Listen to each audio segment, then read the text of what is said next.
আজকে বিরিয়ানি বানাবো, আখনি বিরিয়ানি। তো এই যে আমার বিরিয়ানি একদম কমপ্লিট হয়ে গেছে। তো চলুন কি কি করব পুরোটাই আপনাদের সঙ্গে শেয়ার করব। তো আমি আজকে বিরিয়ানিটা কি প্রসেসে বানাবো সেটা আপনাদের দেখাবো। ডেইলি লাইফের আরও একটি ব্লগে সকলকে স্বাগত। আশা করি প্রত্যেকেই ভালো আছেন এবং সুস্থ আছেন। তো আমি এই যে ব্রেকফাস্টের জন্য ডিম সেদ্ধ বসিয়ে দিয়েছি। আর রাত্রিবেলায় এত কিচেন মেসি হয়েছিল, এগুলো আর গোছগাছ করতে পারিনি। তো এই যে সকালবেলায় উঠে তো বসেছি যে কিভাবে বাসনগুলো মাজা যায়। বেডও এই অবস্থায় পড়ে আছে। তো চাটা অলরেডি খাওয়া হয়ে গেছে, এখন 9:15 বাজতে। তো চলুন ঝটঝট করে বাসন মেজে নিই। যা করব পুরোটাই আপনাদেরকে যতটা পারবো ততটা শেয়ার করব।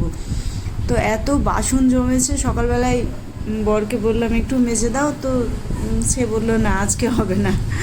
তো আমি এখন মাজা ধোয়া করব।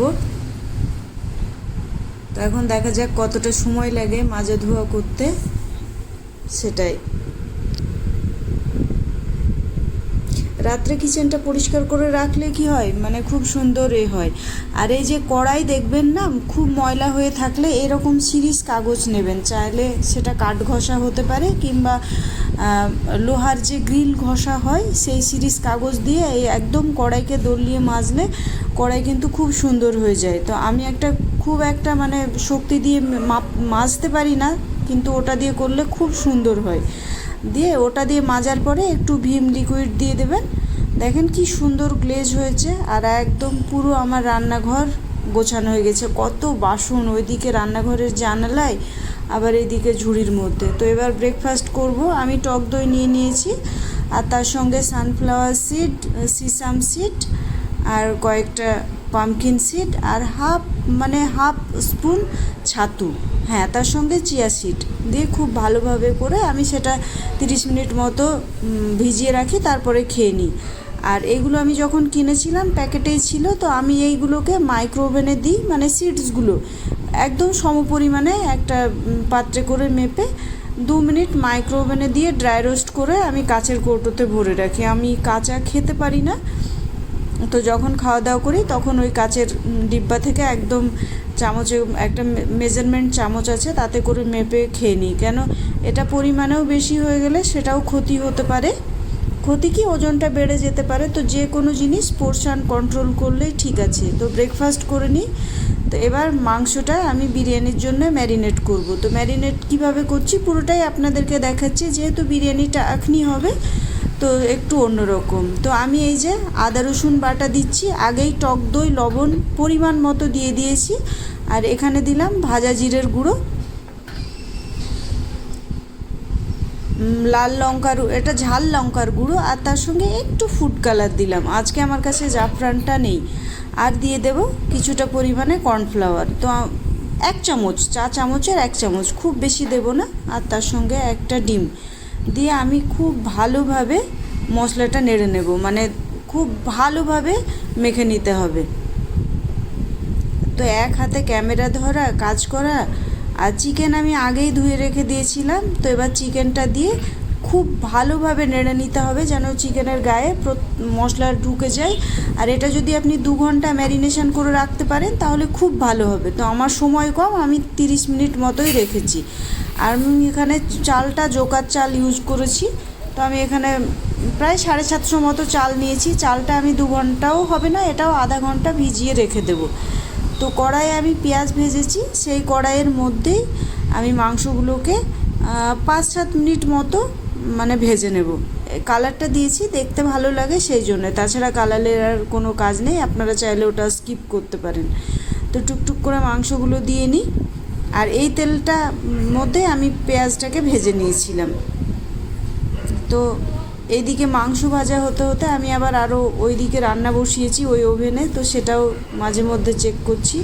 তো এই যে চিকেন আমার ফ্রাই হয়ে এসছে। তো এইভাবে সবগুলোই ভেজে নিই।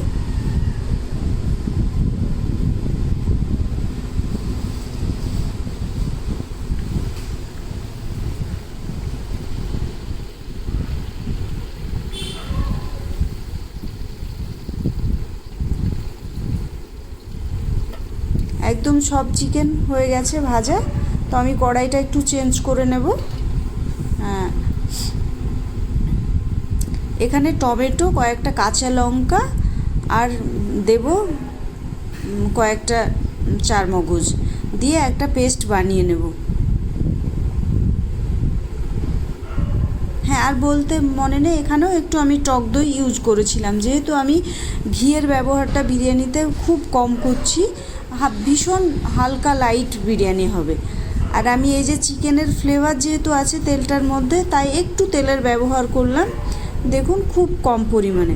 তারপরে ম্যারিনেশনের যে মশলাটা আমি রেখেছিলাম সেটাকে দিয়ে দিলাম, আর মিক্সিতে যেটা বেটেছিলাম সেটাও মিশিয়ে দিলাম, দিয়ে আমি খুব ভালোভাবে মশলাটা কষে নেব, নাহলে মশলার গন্ধ থেকে যাবে।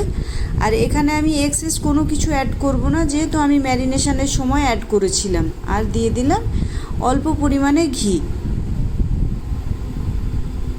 তো বেশি মশলা দিয়ে দিলে তখন আবার ব্যালেন্স নষ্ট হয়ে যাবে, তাই কোনো মশলাই ইউজ করব না। আর ওই মশলার বাটি ধুয়ে আমি একটু জল দিয়ে দিলাম,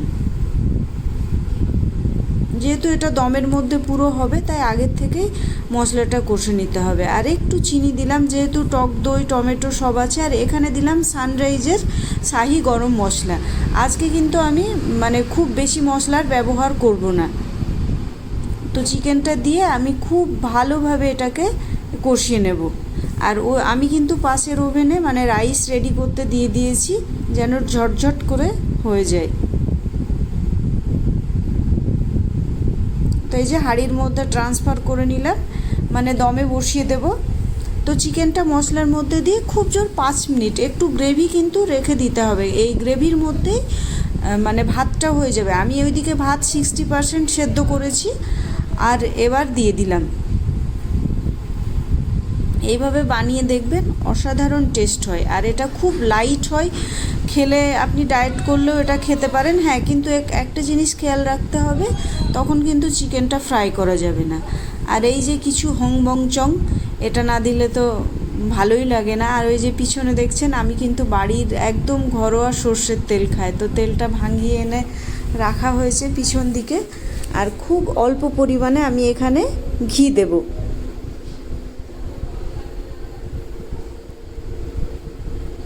আর এখানে দিয়ে দিলাম সেই সানরাইজের গরম মশলা। আর ভাতে দিয়েছিলাম একটা দারুচিনি, কয়েকটা এলাচ। আর আজকে এখানে আমি দিলাম ফুড কালার, যেহেতু জাফরান নেই তো দুধে গুলে রেখেছিলাম, সেটাই দিয়ে দিলাম। আর বিরিয়ানি এসেন্স, এটাও শেষের দিকে, তো একে দেখি ঝেড়ে ঝুড়ে কতটা দেওয়া যায়।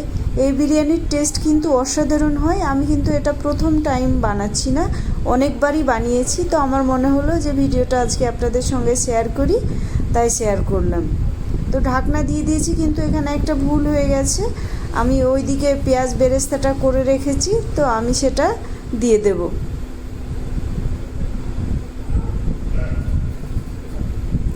আর আলুটা অ্যাড করেছিলাম, মানে আলু আমাদের একটু চাই, তো আলুর আমি 2 পিস দিয়ে দিয়েছিলাম। এটা আলু ছাড়াও ভীষণ টেস্টি হয়। তো এই যে তাকিয়ে দেখছি যে পেঁয়াজ বেরেস্তাটা কোথায়, তো পেঁয়াজ বেরেস্তাটা এবার দিয়ে দিলাম।